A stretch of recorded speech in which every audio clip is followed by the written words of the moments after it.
Hello everyone, আজকে চলে এলাম একটা ভিডিও নিয়ে।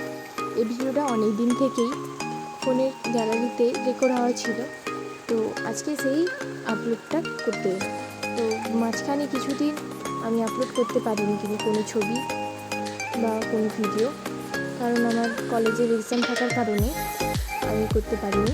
তো আজকে তোমাদেরকে স্টেপ বাই স্টেপ আমি একটা লোটাস ফুলের টিউটোরিয়াল ভিডিও দেখাচ্ছি। তোমরা পুরোটা দেখলে বুঝতেই পারবে কীভাবে আমি করেছি, এবং ফুলটা আমি একটু বড়ই করেছিলাম কারণ মাঝখানে একটা ছোট্ট প্রদীপ ছিল। তো দেখতে থাকো শেষ পর্যন্ত।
ভিডিওটা যদি ভালো লাগে তো অবশ্যই like, comment, share and subscribe করে দিও। দেখা হচ্ছে নতুন কোনো ভিডিওতে।